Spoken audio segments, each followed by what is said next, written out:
One day, I decided to take a different route on my usual walk. I was feeling adventurous and wanted to explore a part of the city I had never been to before. As I wandered through unfamiliar streets, I came across something that immediately caught my attention: an old, crumbling stone wall, barely visible behind a row of overgrown bushes. There was something about it that seemed out of place, almost like it didn't belong there.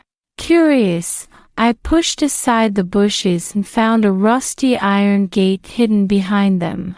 The gate creaked loudly as I pushed it open, revealing an overgrown garden that looked like it had been forgotten by time. Tall grass and wildflowers had taken over, and vines climbed up the remains of what must have once been beautiful stone statues. It felt like I had stepped into a secret world, hidden away from the hustle and bustle of the city. As I walked deeper into the garden, I noticed a narrow stone path winding through the overgrowth. The path was almost completely hidden by the tall grass, but I could just make out where it led. Intrigued, I decided to follow it. The further I walked, the more overgrown the garden became, as if it was trying to keep its secrets hidden. At the end of the path, I found an old, moss-covered fountain. It was clear that the fountain hadn't been used in years. The water had long since stopped flowing, and the basin was filled with leaves and debris. But what really caught my eye was a small, weathered box sitting on the edge of the fountain. It looked like it had been there for decades, untouched by anyone who might have passed by. I carefully picked up the box and brushed off the dirt and moss that had accumulated on it.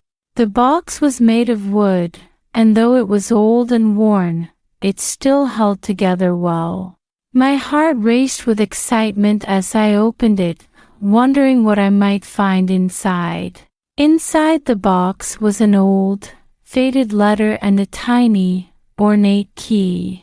The letter was written in elegant handwriting, and it was addressed to someone named Rose.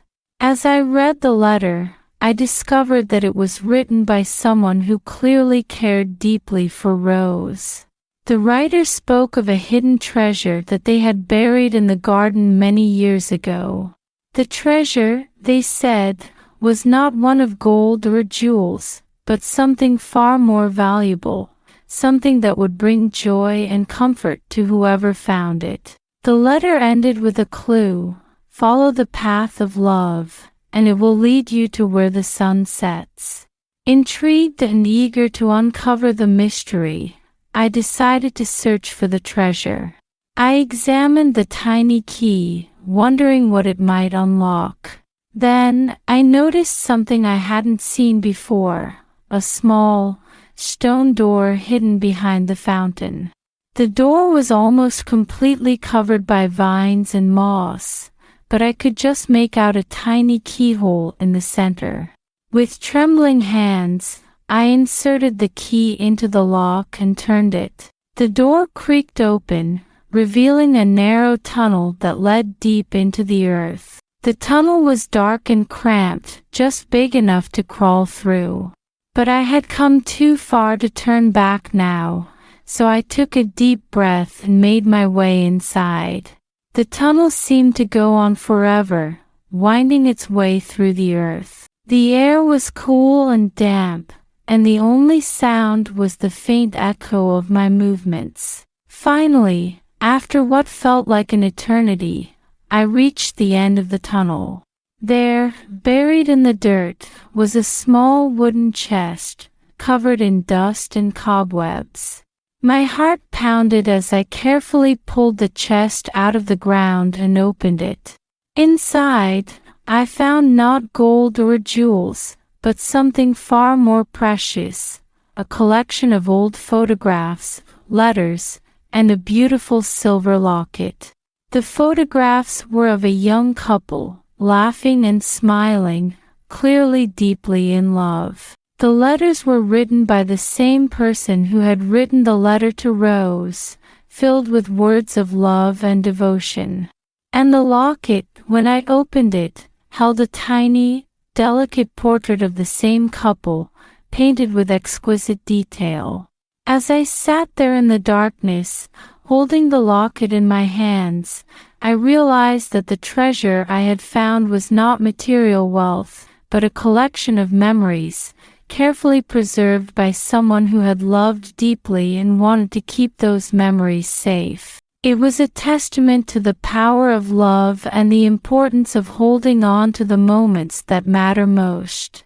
I carefully placed everything back in the chest and made my way out of the tunnel.